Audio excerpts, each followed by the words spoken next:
Welcome, guys, to the Built to Last podcast. My name is Todd Robinson. I'm here with my co-host, Vehano Joseph. And this is our first episode of the Built to Last podcast. This kind of we created this organically after seeing some properties together and realizing we've got some stuff to talk about that we think others will want to hear.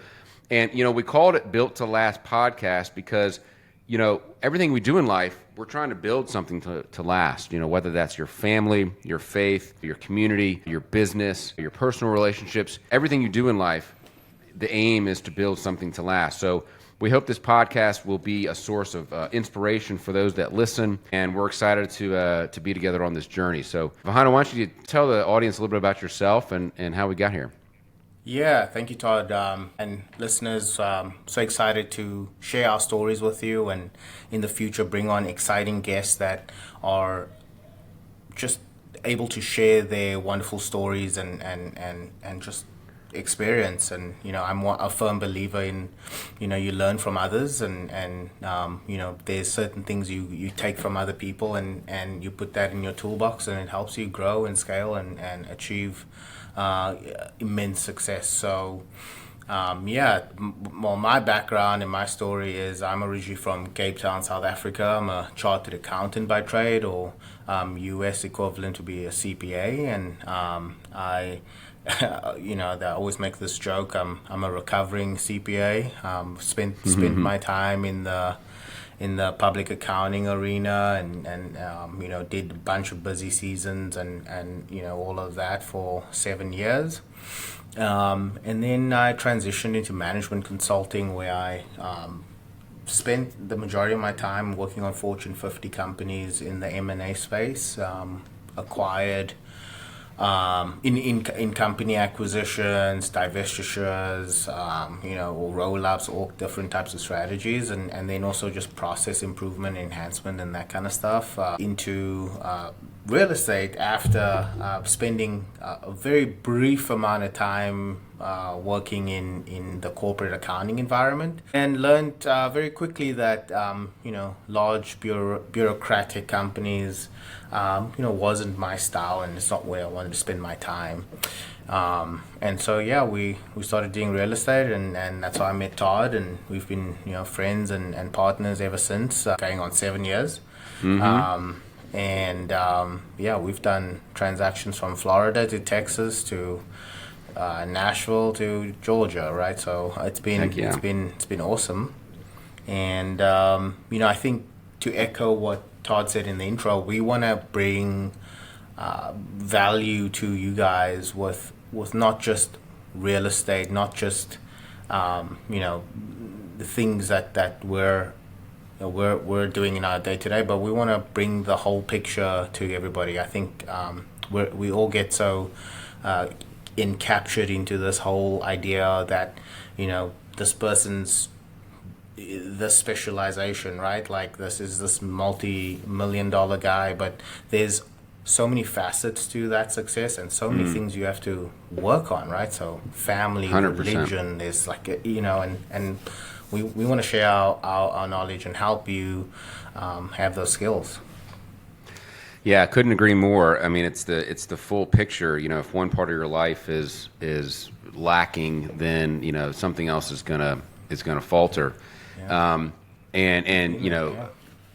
And like Vehano said, I mean, we're an interesting team here because I'm a lawyer by trade. I mean, I'm a real estate finance and investment lawyer that specializes really in syndication work, corporate and securities work, and real estate investing and finance. And I've got my own law firm here in Atlanta, Georgia, that I built from a laptop in my basement 5 years ago to over 25 employees and upwards of nearly $10 million in revenue. So that's amazing. And again, even starting that process, I had the intention of building something to last, and really wanted to leave a legacy for my family and for the legal community, and use those connections to build in other areas. And after meeting Vehano and really getting into real estate myself, I've also developed a portfolio of over $75 million of assets, and now are teaching others how to build and scale their real estate portfolios using other people's money. But I'll kind of start off on a little bit of a tangent. I mean, my story is interesting because in 2018, I was fired from my job. I was fired from the law firm I worked at before starting my own firm. And it was nightmarish, to say the least. I mean, I had a brand new baby, had a mortgage. I was kind of on the upswing in life. I had just gotten into a job that was paying me a lot more than I had been making previously at a different law firm. Kind of made it into the big leagues, as I thought, and I was fired for being considered this rogue employee. I was one of the lawyers that was actually good at developing business and bringing in clients. And when you do that in law firms, it ends up kind of biting you in the butt sometimes, because you have to prioritize whether you're working on your own files that you bring in or the files of your partners. And so my success story as it stands now, by the grace of God, really started with this really devastating defeat. And how do you, and I'm sure, Vehano, you've seen that in your life and your career, I mean, overcoming that adversity. I mean, I could have just rolled up and gotten a corporate job and just really continued my 9 to 5. But, what I did is that night I got fired. The next day I started my own LLC. I reached out to all my existing clients. I said, guys, nothing's changing here except, my email address, but I'm still the same lawyer. I'm still you're still my client, and let's just do this over here. And I, brought in over $1 million that first year from a laptop in my basement. But I had that, Vehano and I like to call it that fire in the belly. What is it that is within certain people that really pushes them to succeed and pushes them to drive to succeed? What are your thoughts on that? Yeah, no, exactly. I think I had a question on that instance, that you felt, did you feel like you were betrayed in that moment when you were trying to bring in business for the firm? Like, was it a case of, or was it a case of, hey, I'm trying to, expand my book of business, and utilize the skills that you were given as a young attorney, which is business development and meeting people and networking, which is so critical in any aspect of life. So curious to hear what how that whole transition, or how they saw that, I guess, the old guard was not happy with the new ways or the new things you were doing. Yeah, it wasn't so much of a betrayal. It was, and now it's funny, as the managing partner of my firm, having younger associates under me, trying to mentor them into developing business, I get where my other boss was going. And he, I think, had the wrong attitude. It was all about him and not really seeing the value of bringing in, other clients. So he felt threatened, I think, is what, his issue was. I mean, he felt threatened, and he was just kind of, he has this, he has a reputation, I think, in the legal community of being like that. But it definitely felt unfair, for sure. And it felt like, maybe I was betrayed by my boss, right? Like, you're firing me because I'm doing work for the firm. So that was hard, but, and I had offers to go work at other firms, and I always wanted to have my own firm. And I knew, even as entrepreneurs, we have to plant those seeds of relationships in all of our, everywhere we go, because you never know where the next deal is going to come from, where the next investor is going to come from. So I was constantly planting those seeds, and I always wanted to have my own firm. But honestly, I don't think if I didn't get fired, I don't think I would have started my own firm. Yeah, it's just amazing taking how that leap. certain things will push you to making that decision. And it's a very, very important thing that I realized in my career, also working at a firm, although it was a public accounting firm, wasn't a law firm, but I think we had similar things where the same partnership structure existed, and you're looking at kind of like the time horizon in those places and in the industry, and I was looking at this as, well, if you start to bring in new business, you're not the main partner, and that goes to the partner's book of business, which is fine. And they have a bad year the following year, you will still your job is not secure. In other words, like you don't control your own destiny at that point. Yeah. And that was very very very eye opening when I came to the US and started working in restructuring and kind of the M&A world and seeing different kind of transactions transpire. And one of the main things that we did in these large companies, I mean, these were Fortune 50 companies, billion, trillion dollars worth of assets, and, everything out in the world was just a number on a spreadsheet. And, to see them just cut entire departments, to save P&L or EBITDA for the next, shareholders meeting, it kind of opened my eyes to like, hey, nothing's secure here unless you're, right. Unless you're making it happen. Well, and the other piece of that is no one is going to toot your horn for you. And that's another lesson that I learned, I think, along the way, was that if you're not your own best cheerleader, then no one, it's such a harsh world out there. If you're not tooting your own success and working for yourself, it's no one's going to give it to you. Yeah. Tell the folks how you started Dreamstone, because I think that's an interesting story. Yeah. So with Dreamstone, we, it all started with a goal. There's always a goal. Well, really, that's awesome. I had just started dating my now wife, and I had been on the road for about 4 years in this consulting firm, and just traveling to different cities in this management consulting role. And so living out of a suitcase, living in corporate housing, corporate apartments, hotels across the country, and all this kinds of stuff. And it's exciting when you're single and you're in your 20s, late 20s. It's fun. You start to get into your 30s and you start thinking about life, right? It's almost like that quarter life crisis and the midlife crisis, and and I I had gone through that process where where I started to evaluate what's important to life, and obviously think about the next step, which is getting married, having kids, and all of those good things. But I thought, I had a motorcycle at the time, and I'd love to ride motorcycles, because it was something my dad never wanted me to do, and I was just like, I'll show you.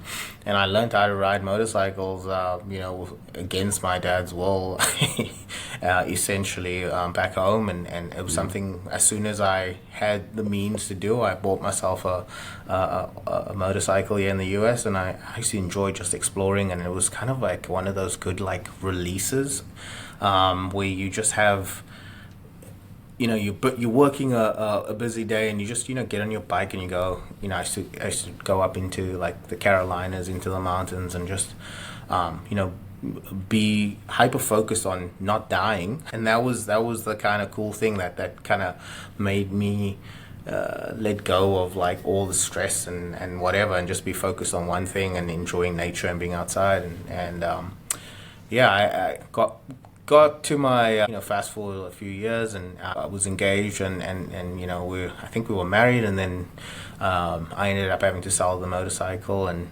I wanted to buy myself a convertible Mercedes-Benz AMG SL, a Mercedes. I'll never forget it, because I looked at like thousands of these things and I was like, this is going to be my replacement to my motorcycle. And I really had all the modifications and all the things that I wanted to do to this car, and I ended up speaking to her about it. She was like, well, why don't we buy an investment property, and instead of that, because we were still kind of in transition, like we didn't know where we wanted to live, or moving back to Miami or Tampa or wherever.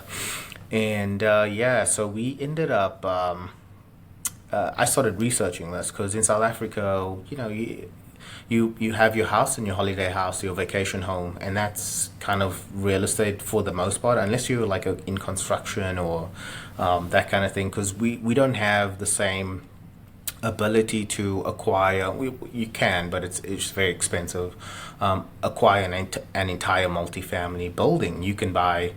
Everything's condos, so there's individual titles for each unit, and it hasn't catched on like it has here in the US, where you have you can buy the entire building, entire complex. And so we ended up, I ended up researching and listening to podcasts, getting mentors, getting in front of different people, understanding what, real estate was. And I, met someone that had 5 homes, and I was like, you have 5 homes? Like, wow, that's crazy. He's like, well, it pays some of his monthly costs, and I thought this was fascinating, and I looked at the risks, and I was like, well, maybe multifamily is going to be better. And everybody always talks about moving from single family to multifamily. I'm here to say it doesn't matter. We hold single family, we hold multifamily. I think it's just having an asset that generates cash flow is the key.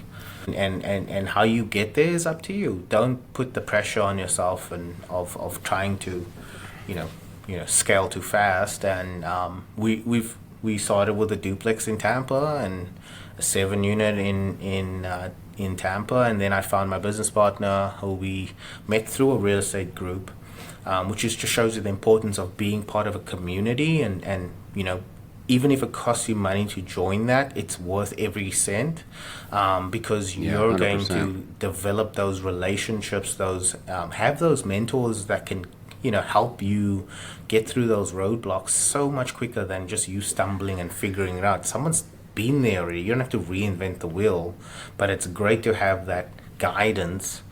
And so I found my business partner, and we got up to about 3,000 units in the last 6 years, and sold to about 2,200 of those. We're down to about 800 units now, and working on our new path, which is development. That's awesome. Yeah, it's so cliche. You hear it in groups, and you see it online, probably hear it in podcasts, but they say your network is your net worth. It's so cheesy, right? But it's so true, because real estate is a team sport. That's another cliche that you hear, but again, also very true. You need to have your broker contacts, your attorney contacts, your lender contacts, your investor contacts, especially in the space that we play in, in multifamily and other areas. You can't take those big deals down by yourself. It's just going to be too difficult. Yeah, and I think that's the beauty of like what you do, Todd, and with the syndication model, and helping us operators put that together in a legal way. You want to make sure it's 100% legal. Right. You're playing with fire there, because you're dealing with SEC regulations and whatnot. SEC regs, and so you want to make sure you have a Todd Robinson in your corner that's getting everything ready, and making sure that you've crossed all your T's and dotted your I's, and it protects not only the investor, but also protects you, and it ingrains your responsibility as an operator, or even as an investor, making sure that all the legal documents are there. It's incredible. It's incredible to see how you can take down a big deal with your team, right? It doesn't have to be. You don't have to do the whole thing by yourself, and that's kind of the beauty in multifamily. It's like that community of folks that get together and take these large deals down and diversify the risk amongst each other, right? So everyone's taking up the risk. We share the risk. We share the reward on the backside. Yeah. What's some adversity you think you've gone through as you think about your path and where you are now? Yeah, I think just still have the scars. The Great Resignation was something that I had never... The Great Resignation? The Great Resignation was something that I had to face. What is that? Is that millennials moving to the gig economy? It's part of it. I think back in 22, and I'm sure you experienced some of this, but in 22, 21, when labor just shot up in costs, and so people were so much more expensive to hire.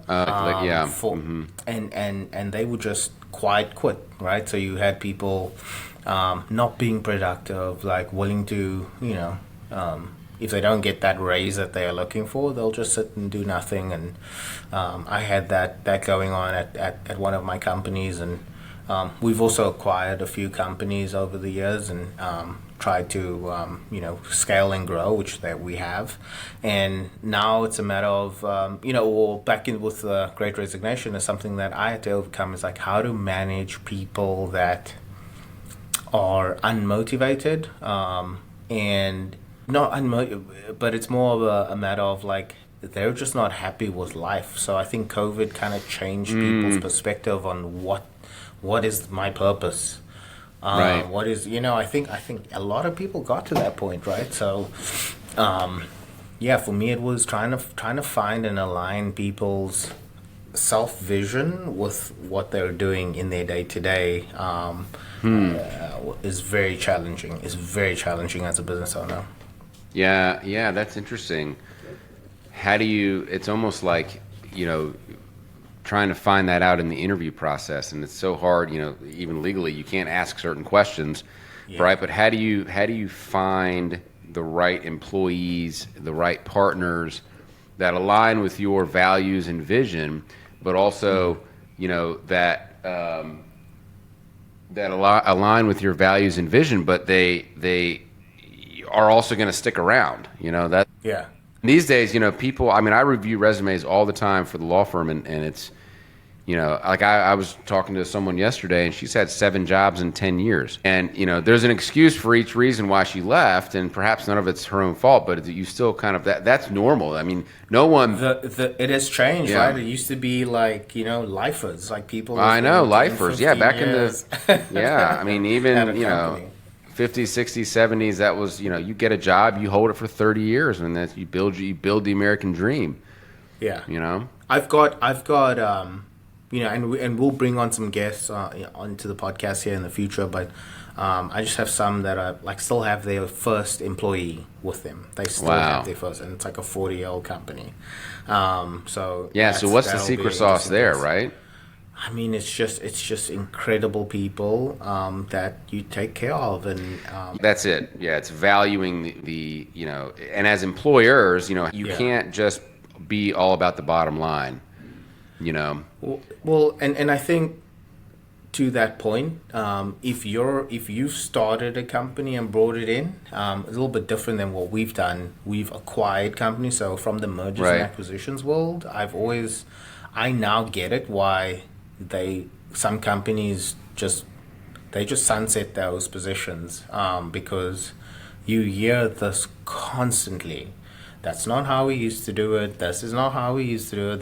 We didn't do it this way, and so that becomes like, well, we're not that company anymore. We're going to the new, like this is the new vision. This is the new modus operandi, right? Like this is our new MO, and so it's a balance. As an owner, as a CEO, you're always going to have to make sure that's being done. And if you're fortunate enough to have an HR function, then maybe that'll help with weeding out some of those issues. How we've gotten around it now is we've put a lot of time into personality testing.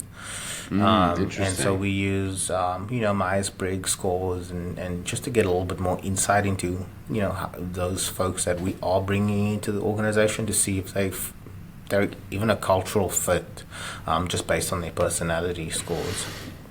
Interesting. Yeah. So then you won't make an offer to some employees that don't have that personality fit that you're looking for. Not anymore. Right. There were times where and this is a lesson I've learned, and I'm taking ownership as a man and as a leader. I've hired people because I had a gap, right? So somebody left because they had a better opportunity, and this was the Great Resignation, where someone was like, "Hey, I need a 40% raise," and I'm like, "What?" That's like you're not doing 40% more work. You're going to be doing the same level of work, and so that's very tough for us small businesses in this marketplace to be as attractive as a large public company that has tons of cash reserves to absorb some of those higher employee costs. Yeah. What I've struggled with as an employer and a business owner, is not getting too attached to my employees. I guess I have a tendency to sort of invest so much into them and just think these guys are going to be with me forever, right? And even, paralegals or even Yeah. I mean, I've had associates that I have just poured into training and mentoring, and they learn everything they can learn, and then they leave. And I just get so heartbroken. I get I really take it personally, and I've had to really reframe my thinking about that, and just realize everyone's replaceable. No one is the golden superstar that's not replaceable, and just try to not be. I think that's a personality of mine that I think attracts people to working for me. But then it also is like a double-edged sword, because I end up getting hurt when they leave, and I take it personally. But it's like, and I have a partner that says, no one's going to leave for $10,000. They'll leave for $50,000, but they're not going to leave for $10,000 unless they don't feel valued and taken care of. But just that, how to not take it personally has been a struggle for me. Yeah. And do you think that's, maybe is that something to do with like your childhood, or like what? No, I don't think that. Like, do you feel like you've invested in a lot of like people over the years, and you've just seen the reward in that, and you just continue Well, to I do think it's like, why, like what? I don't know. I don't know if it's like a what's wrong with me kind of thing. Like, why are you leaving me? Or if it's like, it's almost like a how dare you kind of thing. Like, I've done so much for you that you owe it to me to stay and be loyal and work at my right. But that's not reasonable, I think, because people act in their own self-interest. I mean, that's, we talked about this on the way home from seeing those properties yesterday. How, and this kind of gets into a political discussion, but like, people are generally self-interested, and they're not going to make decisions based on what's best for someone else. They're going to make decisions based on what's best for them, right? Absolutely. And we I think that's a fascinating data point there, Todd. I think from my perspective, I think you're always going to have people that are going to move to the ranks. I think as owners, we need to make sure that there are challenging environments for those employees that want to grow, and then you've always got those employees that are just going to be have that fire in their belly that want to go out and go do something for themselves, right? They see it in you, they see it in others, and I get it. I mean, like it's I think that's like the ultimate flattery to you, right? Like that you've given them the ability to go back themselves, and that's a good way to look at it. The last guy that left me and did that, I was very pissed. Yeah. I was very upset. I can see that, yeah. But that's interesting. So what do you make of this new political landscape that we have now with Mr. Trump back in the office? Yeah, I think whether you're left or right, pink, purple, blue, it doesn't really matter. I think what we need to get back to is unity and working together to make America a fantastic place.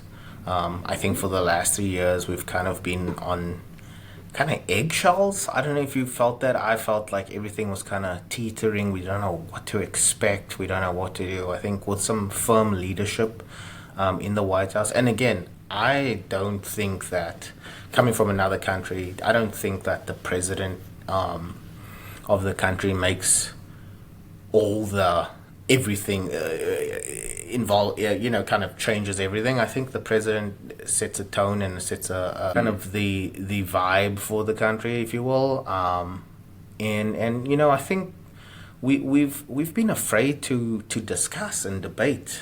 I think in the last couple of years, and we spoke about this in the car yesterday. I think it's good to have some healthy debate. It's good to have, different points of views. But what we shouldn't be doing is, hey, you're wrong, blah blah blah. Like that's not even scientific, right? You got to have the two sides of the coin, and then as a rational human being, stay in the middle. Like, okay, well, I see that point, I see this point, and maybe this is the path forward, because nothing is finite. It's not definite. There could be, I always take it back to battles, right? In a war, someone on the opposing side, they're fighting for something, and on our side, we're fighting for something. We both think we're right, but it could be completely wrong. Like it could be completely bogus. So Yeah. I think we as leaders of our community, we need to be in the middle, focused on the things that moves the needle for our community, and not be so distracted with nonsense. I feel like we've been distracted with nonsense for a long time. So I think I'm excited to see just some change and some improvement in our economy. I think we're probably going to see a little bit of a slump, and then the pump will come. I think the world will open up again. Let's hope so. There is. You mentioned this yesterday, and I was thought about it more and more. There is a little bit of a buzz, I'd say, in the air. Just to change. Change of the guard. A fresh perspective. Although I'll tell you, my biggest beef with and with the president-elect is just the morality. And I've had this conversation with people, can you separate the morality from the man? And it's almost like you can take it even to like sports icons, right? Like Floyd Mayweather, he beats his wives, So do you like Floyd Mayweather was because he married? Or I don't know, he beats women. I don't know, maybe it's his girlfriends. But do you respect Floyd Mayweather as a boxer, even though despite doing this, or do you say to yourself, you know what, he beats women, I don't like him for that reason. And I kind of feel the same way about Trump. Sure, he's done a lot in business, but he is on record committing crimes, raping women, cheating, bankruptcy, cheating the little man. That's the biggest thing for me. Like, he has cheated the little man out of. He used to not rent apartments to black people in New York, because he didn't want to rent apartments to black people in New York for the whole. But apparently the whole country said we don't care. We just don't care about those issues. Yeah, look. So I don't know. Can you separate the morality from the man at all? Again, we're humans, right? We're not perfect. If they were perfect people, we would not be having these discussions. Fair enough. And but take the president. Take it back to the Bible. You've got. I always try to think like what would be Christ-like. We have to forgive and turn the other cheek and just go, because focusing on the past. And yes, I agree. Those things are terrible, right? Those things are not. I don't condone any of those things, but. At the same time, like, we need to move forward as a country. We need to move forward as a people, and I don't think there is a right answer there, Todd. I don't think I think people can have their opinion. I think have your opinion and vote your way, right? Like, I think. Well, then that's the country has spoken. Yeah, 100%. I mean, the country has spoken. They don't care. He won the popular vote. He won the electoral college. They don't care about his transgressions. And I just, even when you talk about transgressions and stuff, like we also get fed media, and that's why I'm excited to be here with you, because this is like our perspective. It's not some news conglomerate that's put stuff together because of their agenda and their bias. This is just us that are actually in the day-to-day of America, working in business, working in our communities, and I'd love to bring that story out to the world, because I think a lot of our media, legacy media, is, and I'm paraphrasing the president, is fake news. There are a lot of things that have been manipulated over time. And it's all of this to make them relevant and keep us terrified and keep us scared and whatever. But the truth is, we just need change. We need to have a new hope. And I think America runs on small businesses. We had this discussion yesterday where we were talking about the mom and pop stores, like crushing those little folks. Like it hurts our economy. It makes the large businesses stronger. Which, yes, if you're a wealthy person with a great stock portfolio, buying Facebook and all of the stuff in Meta and all that. Yeah, it's great. But I think what Donald Trump represents, which is crazy if you've read his books and stuff, he's representing the everyday businessman that, it's like, holy shit, I need this to cost less so I can do more business. Talk about fake news. Which I mean, yeah. Let's see if that actually plays out, because, and what I'm referring to is like lower taxes for businesses, and a good thing to talk about is structure, right?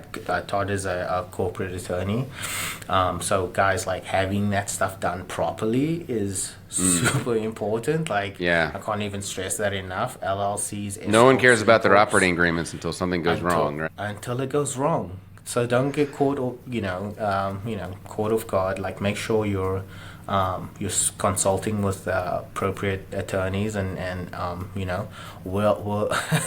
it's so important. Like, if you're a C corp versus a LLC, LLCs are great for properties, and keep your properties in LLCs, but keep a C corp or S corp, pay that taxes and leave it. Pay the tax on that income that comes in, and then you never have to deal with it again. But people keep rolling these taxes through, and then it comes into your personal 1040s, and so there's a strategy. If taxes are going to go down to 15, then that's corporate tax, right? Corporate tax, yeah. So if you structure your... That wouldn't apply to an LLC, though, I guess. I guess an LLC taxes an S corp, it would apply, right? LLC is a pass-through entity, so it flows up to the whatever the natural person is. But if it flows to an S corp or something like that, then you just pay the taxes, and then it's done. It doesn't pass through there. And they are. I mean, speak to your CPAs. No financial advice. Disclaimer. Right. Yes. But there are ways to just get that corporate structure set up, and then obviously there's advanced stuff, right? And we'll bring on people here in the future with trusts and all these different types of things that asset really protection strategies. Yeah, for sure. If you get wealthier, you're going to want to have those asset protection strategies in place. Which kind of leads me, talking about generational wealth and building generational wealth. I mean, obviously through real estate investing, one of the best ways to do it. But this is kind of a personal question, and I think we've committed to be honest and vulnerable here on this podcast as well. But, like, what do you think? What are you doing at home, Vehano, to make sure your family is built to last? Yeah, I think there's nothing more important than your family unit, right? I think you cannot. We talk about the fire in the belly. Imagine getting punched in the belly consistently because your family unit's being destroyed, right? Like, that's what's happened to many Americans. That's just the family unit, and maybe more in the disenfranchised community where they've been affected by this the most, where African American, Latino populations are where we see single households, single mothers and stuff like that. But I've 100% believe in having that family unit is kind of the key to success, and your key to having a prosperous life, because when your family's like in my family personally, it's number one, right? So making sure that my kids are taken care of, making sure my wife is taken care of. Like, one thing we do, is we pray every evening, like taking it back to like the basics. Without God, it's God first and then your family. God 100%. First and then the family and then you and then your business, right? So with God at the helm, you cannot be steered wrong. Right. And so things we do at home, I teach I have young kids, so I teach them to pray every night, and make that part of their routine so they know everything is not given. They know where it all comes from. We're just stewards of this temporarily, and so you want to be a good steward of what God's blessings are. And with my wife, we do a weekly kind of a weekly same page meeting Like a check-in, yeah. State of the union, So it's state of the marriage. That's good. Yeah, that's literally what. right? Yeah, there's marriage therapists out there that teach that. Yeah. Yeah, and that's been, it's been hard at first, but once you start doing that on a weekly basis, you kind of everything's kind of on the same page. Whether it's like, things you need to improve on, or things that you're doing good and well, and so, I think that's been something that we do, Todd, at home. That's been impactful and been really good. Yeah, for sure. I agree with all those points. One thing that I would add that I work on at home, actually two things. One is being present, right? Yeah. Just being physically there is not enough, and that is something that a lot of men, I think, struggle with. Being physically there is not enough. You need to be present at home with your wife, with your children. And what that means for me is put the phone away, right? Yeah. Leave the work at the door. As soon as you cross that threshold, you're home. Be home 100%. And it's a struggle for me, especially as entrepreneurs, business owners. It's hard for me to turn it off, to not respond to emails at 11 o'clock at night, when I should be sitting with my wife, or not worrying about content at 7:30 p.m. when I'm, supposed to be eating dinner. So that's a struggle. I mean, being present, but you'd be amazed at how much just a little bit of difference it makes. I mean, a little bit of just, hey, put your phone away for 2 hours a night, 3 hours a night. Like, how easy is that? And the other thing is, and that's the blessing, right? Having that time with him. That's what it's all about. And you know what? It goes so fast. I read a stat once, and it was like, the majority of the time spent with your kids is their adulthood. They're just after they're over 5, like, it's a completely different ballgame. The other thing I was going to mention, just in sort of, built to last from a family perspective, how are you building your family to last, is, and I've learned this, I think, the hard way, just through my own personal story, is that, respect in a marriage is really almost more important than love.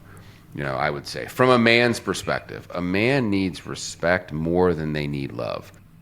And I didn't really learn that until, recently, because, a woman needs love, almost more than respect. Obviously, you have to have both, but a man definitely needs respect more than love. And so, establishing those boundaries. How do you do that as a man and as an entrepreneur? I think that's useful information. For sure. Like, how do you make sure that's happening in a relationship? Yeah, and I think personally, it's about being mindful of your tongue, right? Being mindful of how you interact. Always. We're not here to give marriage advice, but again, hey, I think this is all part of it, right? This is all part of Built to Last. These are things that again flow into our personal and our business life. Because if like Vehano said, if things aren't right at home, forget about the rest of the world. Forget about the rest of your business. Upside down. Everything's upside down. But for us, it's we when we do disagree, it's disagreeing respectfully. It's not crossing those boundaries, having those boundaries, and being able to bring it back. And also having, like you said, having God in the center of the relationship. Yeah. There's this great meme of like an A-frame, God being at the top. The closer the people are to God, the closer they are to each other. Mm-hmm. So that's another kind of visual. But yeah, so I would think, that respect, I think, also flows into your professional life, respecting your employees, respecting your partners, if you've got a partner in a business, don't go make rogue decisions without that partner's consent or input. That's going to breach their trust, and they're going to feel betrayed, and it's going to, just like at home, it's going to crumble your foundation. Yeah, I love that. I think that's really good advice. I think, going back to like being a man and a leader of your household, your duty is to, number one, obey God and His commandments, and then provide for your wife. And once you display, in my opinion, and I'd love to hear your thoughts on this. Once you're in that masculine space where you're making the decisions. Obviously, you're going to consult with your wife. You're not going to do these things by yourself. But hey, these are the things that I'm in charge of, and these are the things you're in charge of. And you can kind of really clearly define those roles and be comfortable in those. I think that helps to establish that respect. Oh, 100%. 100%. Where, your spouse or girlfriend or significant other doesn't, get over that boundary. And once you start, and I think that's for me, and in the difficult times I've been, when I've let go of that responsibility, and your partner starts to, overstep and they start to make those decisions. I think that's a slippery slope to something you don't want, and so that's why I love this weekly check-in. Yeah, no, the state of the marriage, state of the family, that's huge, and I couldn't agree more. And honestly, that I, had that problem in a previous relationship where the roles and responsibilities of each partner in the relationship were not clearly defined, or were contested all the time, and who's and as men, we are built to provide. We're built to protect. That is our job. That is honestly what all the scriptures say. All the monotheistic world religions, they have, definitions of what the role of a man and a woman is in a relationship, because that's how God made us, right? I mean, God didn't make men to be subservient, followers, right? He made men to be leaders of family first, and then not to disparage women or say women can't be leaders also.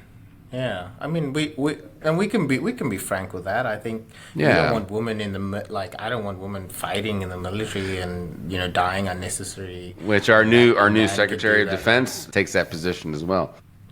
So nothing against women that want to be there. If that's you, boo boo, go do that.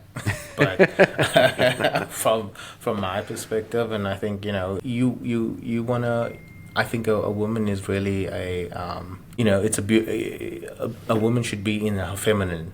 She's a beautiful butterfly that loving and caring. And if a woman has to step into her masculine, then that means there's no man in her life creating that stability and support and that environment for that woman to be in her feminine. And when you look at these successful marriages and relationships, you're just like, wow.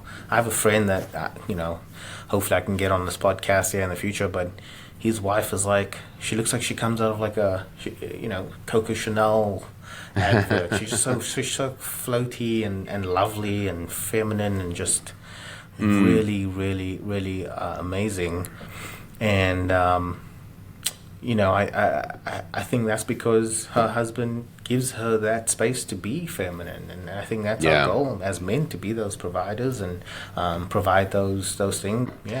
And those lessons, again, I mean, when you're talking about roles and responsibilities, those are lessons for business as well, because if you have a partnership, and you've got roles in your partnership, you can't let down your other partners, just like you can't let down your wife at home by failing to lead. If your job is to be the managing partner of a firm, or to I know you and Nick have a really good dichotomy where, Nick, as your partner, is sort of like, the hands-on operational guy, and you're sort of the visionary, go out and get it and build it guy. And that's such a good relationship and dichotomy between you two. Yeah, and that's really how you scale and grow, right? Is doing the things that you're good at, not the things that draw you down that you're not good at. Obviously, understanding that there's a time and a place for everything, but we're a firm believer in EOS and business systems like that, where you have a visionary and an integrator, or in the old guard, it's a CEO and a COO.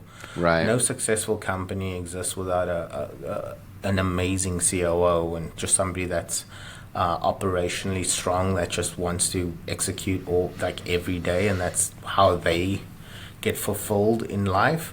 Having those lieutenants are amazing, and when they are in flow, then man, it's like you can't be stopped. And that's, the best word of advice is finding partners that are, good at the things you're not good at. 100%.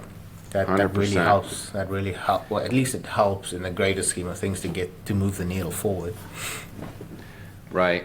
Well, yeah, I love it. And I love how, we can tie all this into family, and we can tie all this into our community and into our companies. And that's kind of the purpose of why we wanted to get together and create just this conversation of everyday, entrepreneurs and business guys who are dealing with a lot of the same stuff everyone else is dealing with at home and in their community and in their business.